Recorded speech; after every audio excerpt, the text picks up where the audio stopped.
So, very good morning to all the students.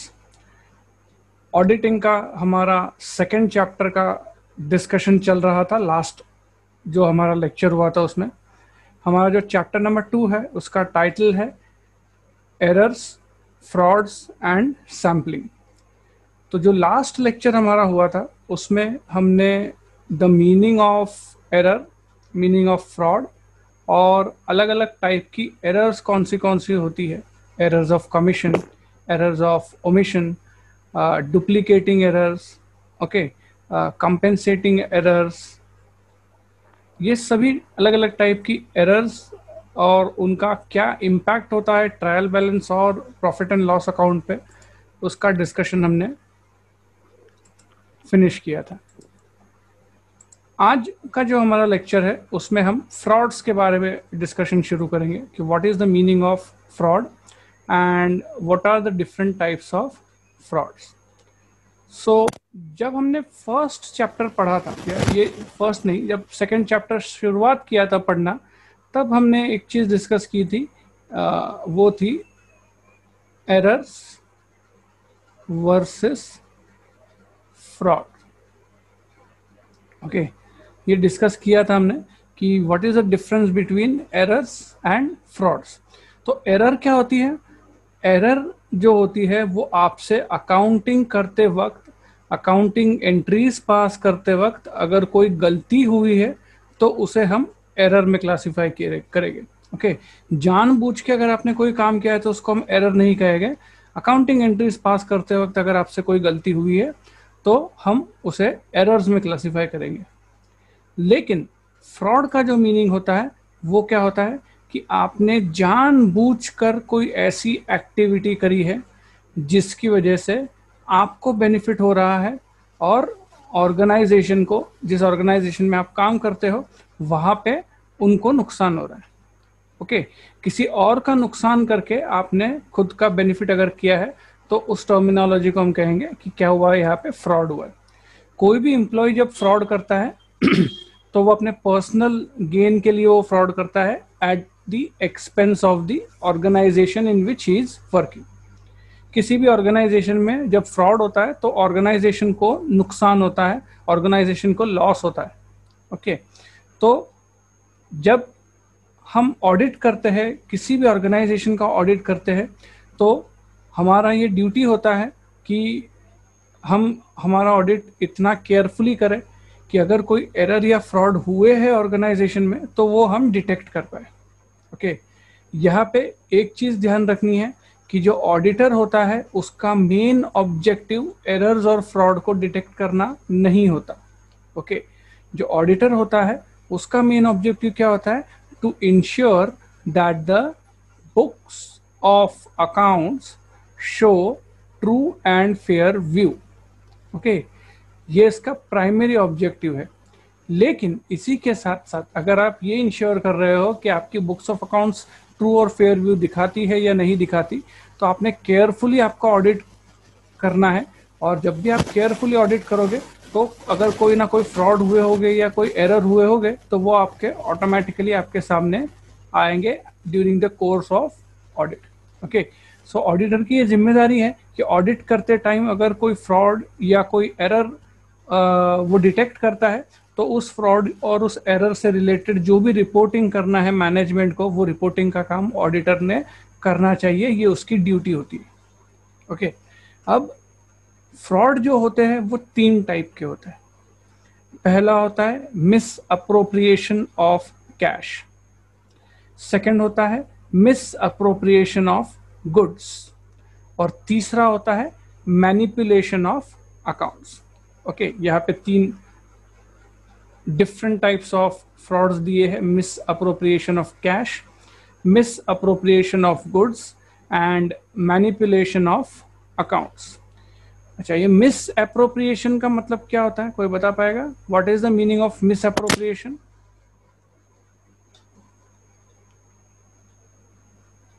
Anyone?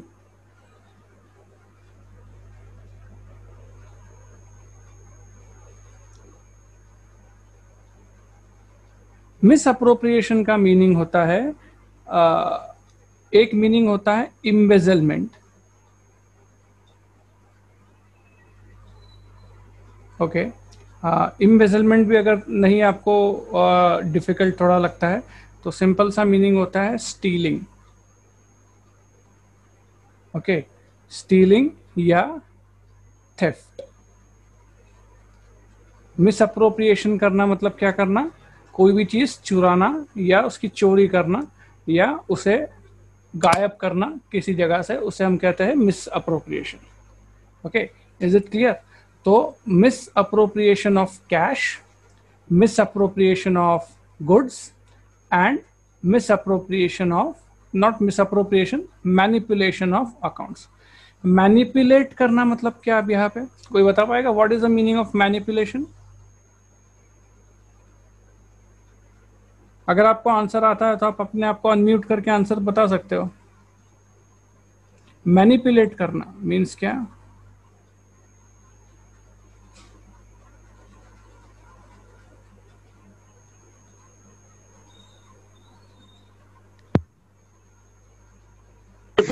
करने के लिए तत्पर रहना।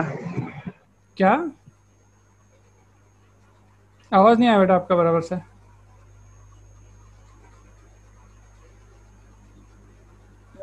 कुछ अच्छा काम करने के लिए अपना हाथ बटाना।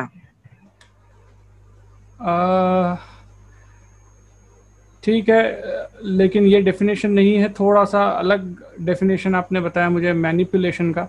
मैनिपुलेट करना मतलब किसी चीज को स्किलफुली एडजस्ट करना। अच्छे अच्छे के लिए भी कर सकते हो आप, बुरे के लिए भी कर सकते हो, लेकिन ज्यादातर ये जो वर्ड होता है, ये कोई बुरा काम आपको स्किलफुली आप करते हो कि भाई किसी को पता ना चले कि हमने क्या गलत किया है, अपनी गलतियों को स्किलफुली छुपाना या किसी चीज को इस तरीके से एडजस्ट करना या मैनिपुलेट करना ताकि किसी को पता ना चले कि क्या हुआ है। इस आर्ट को हम कहते हैं मैनिपुलेशन। ओके, तो 3 तरीके के फ्रॉड होते हैं, misappropriation of cash, miss appropriation of goods and manipulation of accounts. Okay, एक एक करके हम इन तीनों टाइप्स को डिस्कस करेंगे। सबसे पहला जो टाइप है वो है miss appropriation of cash. Miss appropriation of cash का सिंपल मीनिंग है थेफ्ट ऑफ कैश, ऑर्गेनाइजेशन में से कैश को चुराना। ओके, तो ये जनरली जो बहुत बड़ी ऑर्गेनाइजेशंस होती है ना, वहाँ पे आपको ये कैश का मिस अप्रोप्रिएशन जो होता है वो वाइडली आपको देखने को मिलेगा। जो कैश को हैंडल करने वाले एम्प्लॉयज़ होते हैं, कैशियर्स, पेटी कैशियर्स, वो लोग जो है वो काफ़ी टाइम ऐसा करते हैं कि भाई कैश का मिस अप्रोप्रिएशन करते हैं, आइदर खुद करते हैं या दूसरे एम्प्लॉयज़ के साथ मिलकर कैश का मिस अप्रोप्रिएशन करते हैं। थोड़ी थोड़ी अमाउंट में आपके ऑर्गेनाइजेशन में कैश को चुराया जाता है ताकि किसी को शक भी ना हो, और कोई बड़ा अमाउंट एकदम एक साथ 2-5 लाख रुपए कैश कम हो गया ऐसा नहीं होगा कभी भी। थोड़ी थोड़ी अमाउंट में कैश जो है पिल्फरेजेस होंगे, उसके थोड़ी थोड़ी अमाउंट में कैश की थेफ्ट होगी। और बड़ा जो ऑर्गेनाइजेशन होगा वहाँ पे 2-5 हज़ार का अगर कैश का थेफ्ट भी होता है तो इतनी जल्दी नहीं समझ में आता, क्योंकि जो ओनर्स होते हैं बड़े ऑर्गेनाइजेशन के, जो ओनर्स और शेयर होल्डर्स होते हैं, उनमें और ऑर्गेनाइजेशन के कैशियर में कोई डायरेक्ट कम्युनिकेशन या कोई डायरेक्ट कंट्रोल नहीं रहता। ओके, तो इसलिए ये जो लोअर लेवल ऑफ एम्प्लॉयज होते हैं इनके लिए काफ़ी ईजी होता है कैश को मिसअप्रोप्रिएट करना, कैश को चुराना। तो कुछ तरीके यहाँ पे डिस्कस किए हैं किस तरीके से मिसअप्रोप्रिएशन ऑफ कैश को किया जाता है किसी भी ऑर्गेनाइजेशन में। सबसे पहले theft of cash receipts and पेटी cash and showing fictitious payments to workers, creditors, purchases, etc. Okay, ये पेटी कैश के चोरी कहते हैं हम लोग इसको। आप इसमें क्या करते हो कि फिक्टिशियस पेमेंट दिखाते हो वर्कर्स को या क्रेडिटर्स को। जैसे कि आपका जो कैशियर होगा वो कोई भी ऐसा छोटा मोटा खर्चा दिखाएगा, जैसे कि सपोज एक टाइम आपके ऑर्गेनाइजेशन में कुछ गेस्ट आए। ओके, गेस्ट आए और उनके लिए आपको रिफ्रेशमेंट्स बुलानी थी, तो आपने कैशियर के पास से ऑफिस के लोगों ने कहा कि ठीक है गेस्ट के लिए रिफ्रेशमेंट्स लाओ, तो से लेटर से आपने ₹500 के रिफ्रेशमेंट्स मंगाए गेस्ट के लिए। ओके, आपके बाहर के क्लाइंट्स थे, वो फर्स्ट टाइम आपके ऑर्गेनाइजेशन में आए थे, उनके रिफ्रेशमेंट्स के लिए आपने ₹500 खर्चा किया। बाद में कैशियर के साथ एम्प्लॉयज़ ने मिलके, आइदर कैशियर अकेले ने किया या एम्प्लॉयज़ के साथ दूसरे जो एम्प्लॉयज़ थे उनके साथ मिलके उन्होंने क्या किया कि इस खर्चे को ₹1000 का दिखा दिया बुक्स में। ओके, इस खर्चे को ₹1000 का बुक्स में दिखाया। और अब यहाँ पे क्या हुआ है, एक्चुअल खर्चा कितना हुआ है? एक्चुअल खर्चा हुआ है ₹500। ओके, लेकिन कैशियर्स के साथ एम्प्लॉयज ने और कैशियर्स ने मिलके इसको क्या दिखाया है, कितना खर्चा दिखा दिया है? ₹1000 का खर्चा दिखा दिया है। तो कितना ज्यादा खर्चा कितना दिखाया आपने? ज्यादा खर्चा दिखाया है ₹500 का। ओके, तो ये ₹500 क्या है? ये आप एम्प्लॉयज और कैशियर्स जो है ये ऑर्गेनाइजेशन में से चोरी कर लेंगे, थेफ्ट कर लेंगे, पिलफ्रेज कर लेंगे, मिस अप्रोप्रिएट कर लेंगे। ओके, तो यहाँ पे क्या किया उन्होंने, ₹500 के खर्चे को फिक्टिशियसली ज्यादा दिखाया कि नहीं ₹1000 का खर्चा हुआ है, ऑर्गेनाइजेशन में से ₹1000 निकाले, ₹500 जो एक्चुअल खर्चा हुआ था वो एक्चुअल खर्चा ₹500 का किया और बाकी का पैसा अपने पास रख लिया। ओके, तो इसे क्या कहा जाता है? इसको कहा जाता है थेफ्ट ऑफ कैश या मिस अप्रोप्रिएशन ऑफ कैश। ये एक एग्जाम्पल हुआ कैश की चोरी का। ये सबसे कॉमन तरीका है किसी भी ऑर्गेनाइजेशन में जो थेफ्ट होती है उसका। कोई भी चीज़ बाहर से लाओ, ₹100 की चीज़ को ₹150 का दिखाओ और बड़ा बिल बना के लाओ बाहर से, और पहले ही वो दुकान वाले के पास से बड़ा बिल बना के लाते हैं, दुकान वाले को ₹500 ही देंगे और बाकी का पैसा अपने पास रख लेते हैं। तो ये एक तरीका होता है मिस अप्रोप्रिएशन ऑफ कैश का। सेकंड तरीका देखिए, और ये जब भी मिस अप्रोप्रिएशन ऑफ कैश होगी ना, ये कभी भी ऐसे बहुत बड़े अमाउंट पे नहीं की जाएगी, छोटे छोटे अमाउंट पे की जाएगी ताकि किसी को शक ना हो।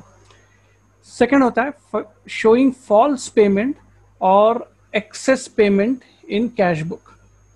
ओके, अब यहाँ पे वैसे हुआ, आपने गलत पेमेंट्स दिखाए या एक्सेस पेमेंट दिखाए। कोई आपका खर्चा हुआ था, कोई भी आपने खर्चा किया था, लेटर से इलेक्ट्रिसिटी का या प्रिंटिंग स्टेशनरी का आपने बिल लाया। ओके, प्रिंटिंग एंड स्टेशनरी का एक्सपेंसेस हुए। प्रिंटिंग एंड स्टेशनरी आपने ₹1000 की लाई थी, लेकिन आपने ₹1500 की दिखाई, ₹500 अपने पास रख लिया, ₹1000 प्रिंटिंग एंड स्टेशनरी वाले को दे दिया, अपने पैसा दे दिया। तो ये क्या हुआ, अगेन फॉल्स पेमेंट दिखाई, एक्सेस पेमेंट दिखाई कैश बुक में, और जो एक्स्ट्रा पैसा था वो आपने आपके पास रख लिया। ओके, थर्ड है by using teaming and lading method। okay, teaming and lading method, I don't think ये पहले आपने कभी सुना होगा। teaming and lading method, the money received from one customer can be pocketed and money received from another customer can be shown as money received from the former। teaming and lading Hindi में हम जिसको मुहावरा कहते हैं, इसकी टोपी उसके sir, सुना है क्या? Have you heard of this? इसकी टोपी उसके सर, इसको इंग्लिश में कहते हैं teeming and leading. Okay, teeming and leading में कैसा होता है कि एक कैशियर है,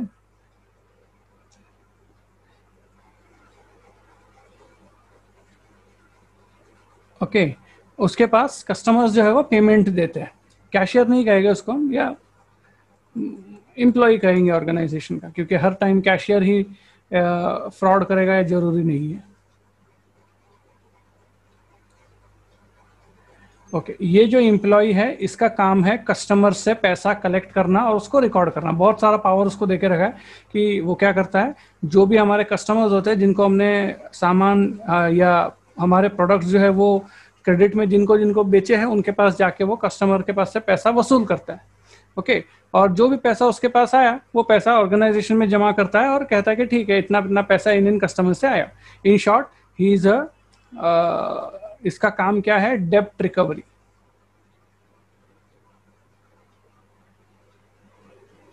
ओके, पैसा वसूल करता है वो कस्टमर्स के पास से हमारे। तो ये जो एम्प्लॉय था इसने क्या किया है, यहाँ पे थोड़ा सा एक एग्जांपल लेते हैं। हमारे बहुत सारे कस्टमर्स थे, एक था कस्टमर एक्स। ओके, एम्प्लॉय जो था वो कस्टमर हमारे कस्टमर एक्स के पास गया। ओके, कस्टमर एक्स के पास से हमें लेडस से 50,000 रुपीज लेने थे। ओके, तो एम्प्लॉय जब कस्टमर एक्स के पास गया तो उसने 50,000 रुपये जो है वो दे दिए, एम्प्लॉय के पास दे दिए, 50,000 रुपीज दे दिए। लेकिन एम्प्लॉय ने ऑर्गेनाइजेशन में जो पैसा जमा किया, ओके, इसने 50,000 रुपये ले लिए, लेकिन जब वो ऑर्गेनाइजेशन में आया पैसा जमा करने के लिए, जब वो आया तो उसने 25,000 रुपीज ही दिए। ओके, उसने क्या किया, 25,000 रुपीज ही जमा किए कि भाई कस्टमर ने 50,000 नहीं दिए, उसने कहा कि अभी 25,000 ले जाओ, 25,000 जो है वो मैं बाद में दूंगा। ओके, तो ठीक है, आपने भी इसके बारे में कुछ ज्यादा नहीं सोचा, आपने कहा कि ठीक है 25,000 तो आ गए, 25,000 नेक्स्ट टाइम आ जाएगी। नेक्स्ट टाइम क्या होता है कि वाई के पास जाता है वो। ओके, वाई के पास से 40,000 रुपीज कलेक्ट करता है।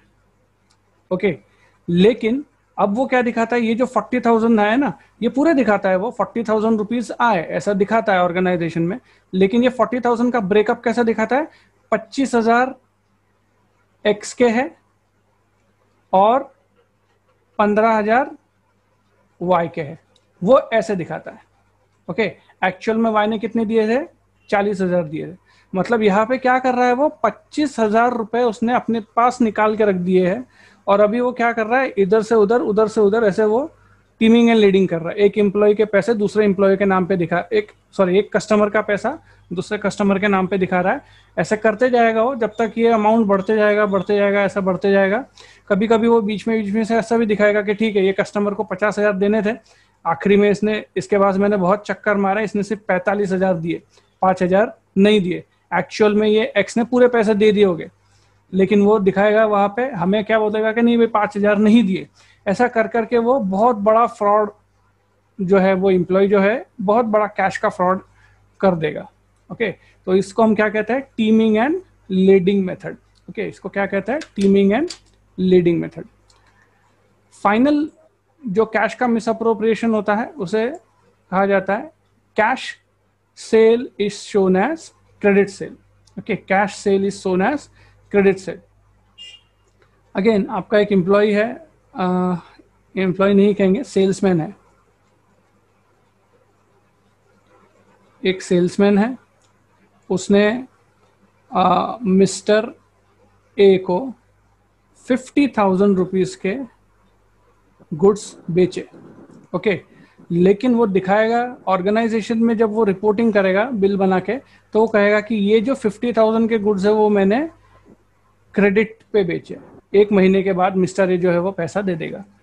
एक्चुअल में आपने ये गुड्स कैश में बेचे हैं। ओके, कैश में बेचे मतलब मिस्टर ए आपको 50,000 रुपये ऑलरेडी दे चुके हैं, लेकिन वो 50,000 रुपया सेल्समैन ने ऑर्गेनाइजेशन में जमा किया है क्या, तो नहीं किया। उसने क्या कहा है कि हमने क्रेडिट पे सेल किया है, जिसकी वजह से क्या होगा, सेल्समैन ने 50,000 रुपये का जो है वो 50,000 रुपीज अपने पास रख दिए। अभी वो 50,000 रुपीज यूज करेगा, जब उसका काम खत्म हो जाएगा तब वो ऑर्गेनाइजेशन में जमा कर देगा, ये दिखा के, ये बोल के कि ठीक है मिस्टर ए ने पैसा लौटा दिया। ओके, तो ऐसे बहुत सारे फ्रॉड्स जो है वो ऑर्गेनाइजेशन में कैश से रिलेटेड होते हैं। इन सभी कैश से रिलेटेड फ्रॉड्स को हम कहते हैं misappropriation of cash. Okay, किसी को अगर कोई डाउट होगा तो पूछो, मिस अप्रोप्रिएशन ऑफ कैश में अगर आपको कोई डाउट होगा तो आप पूछ सकते हो। अटेंडेंस सर्कुलेट कर रहा हूं मैं, रिकॉर्डिंग थोड़ी देर के लिए रोक। मिस अप्रोप्रिएशन ऑफ कैश हमारा डिस्कशन हो गया। सेकेंड टाइप का जो फ्रॉड है वो है miss appropriation of goods. Okay, miss appropriation of cash में क्या होता है कि कैश की चोरी होती है। इसी तरह मिस अप्रोप्रिएशन ऑफ गुड्स जो होगा, इसमें कैश की चोरी नहीं होगी, इसमें गुड्स की चोरी होगी। ओके, यहाँ पे गुड्स जो है वो एम्प्लॉयज जो है, आइदर ऑर्गेनाइजेशन के एम्प्लॉयज वो गुड्स चोरी करेंगे, या बाहर के लोग जो है वो एम्प्लॉयज की मदद से गुड्स चोरी करेंगे। ओके, या तो फिर क्या होगा कि कोई कस्टमर है, उसको आप फेक क्रेडिट नोट दोगे, ऐसा दिखाओगे कि भाई गुड रिटर्न किए कस्टमर ने, डिफेक्टिव गुड्स रिटर्न किए कस्टमर ने, और डिफेक्टिव गुड्स जो है वो हमने डिस्पोज कर दिए, एक्चुअल में वो गुड्स डिफेक्टिव नहीं हो गए, वो अच्छे गुड्स हो गए, वो आप बाहर ले जाके बेच दोगे।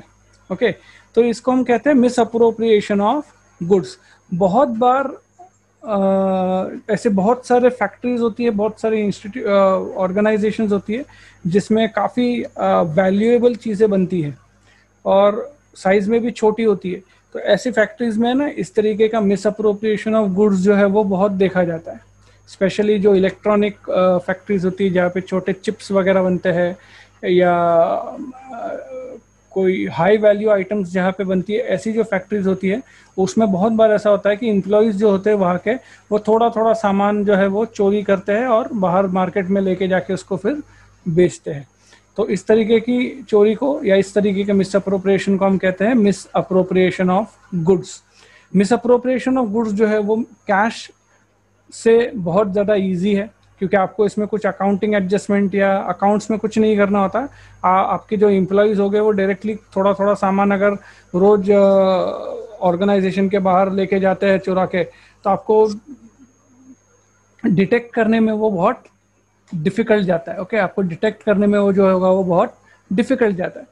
तो यहाँ पे मिस अप्रोप्रिएशन ऑफ गुड्स को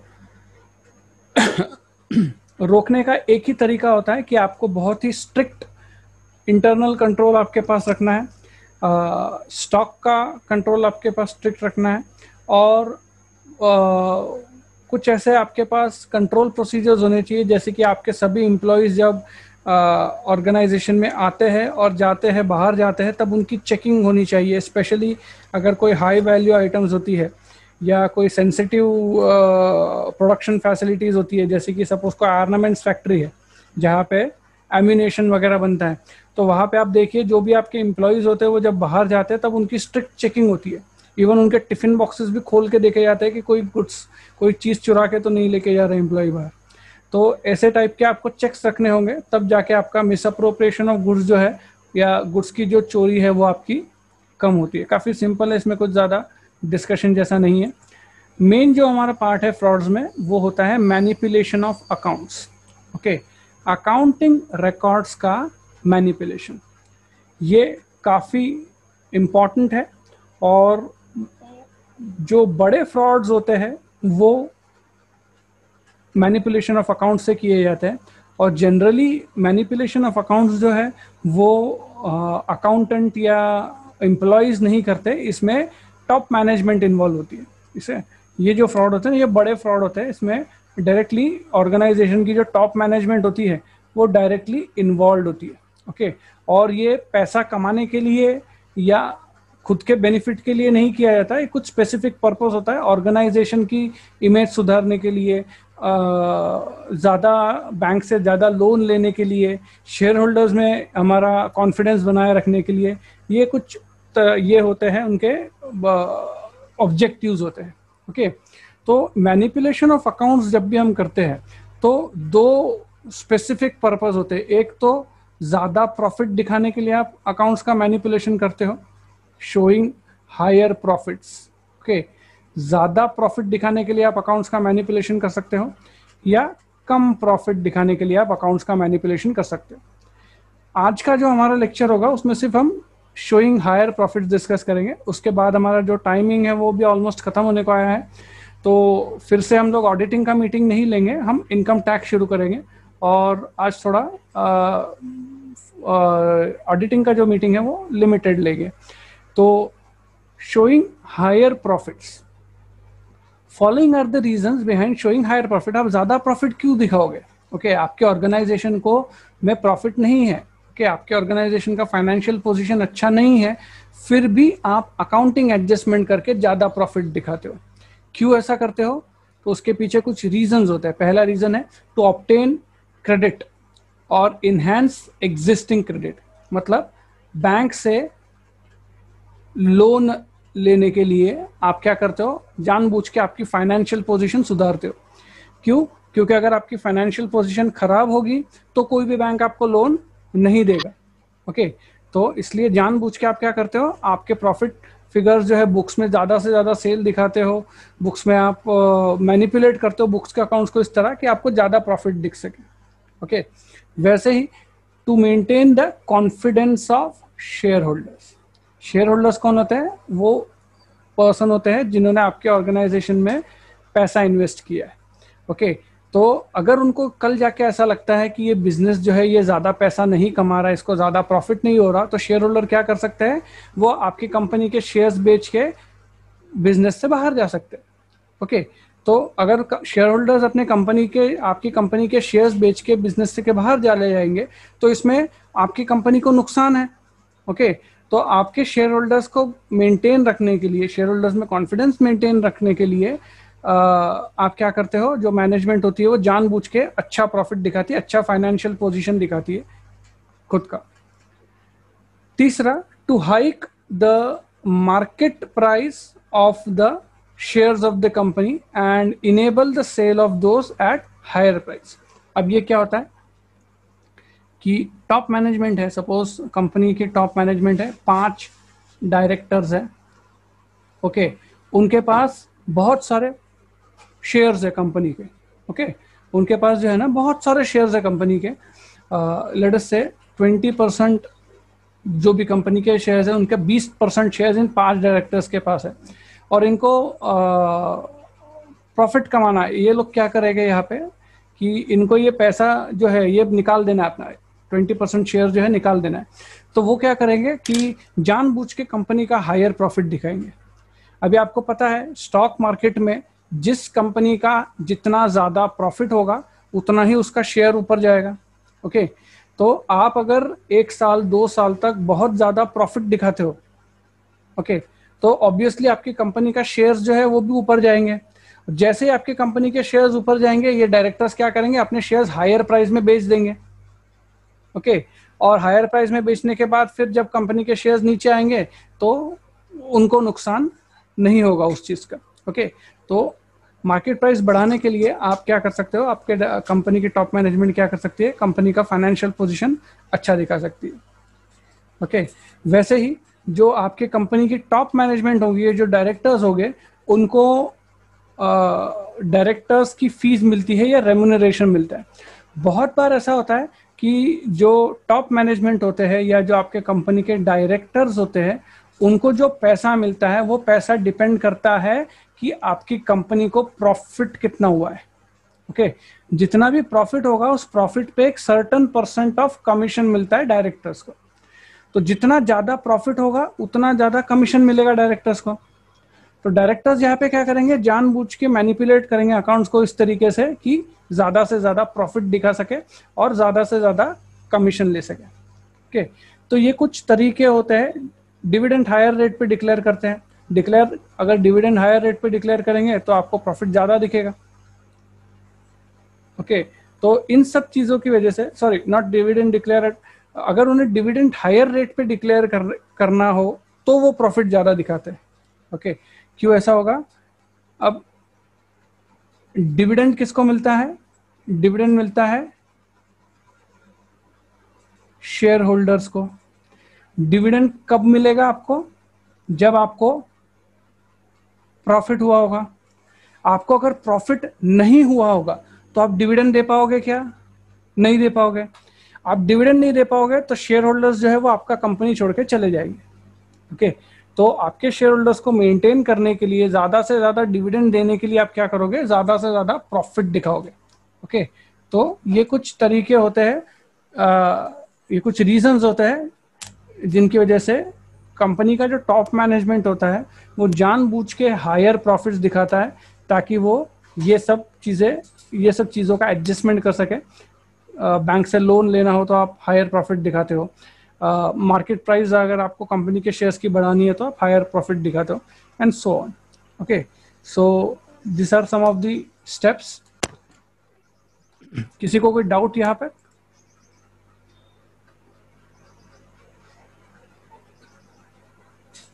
ठीक है, जस्ट अ सेकेंड, मैं यहाँ पे हमारा जो लेक्चर है वो खत्म होगा। अब मैं क्वेश्चन एंड आंसर सेशन शुरू करूँगा।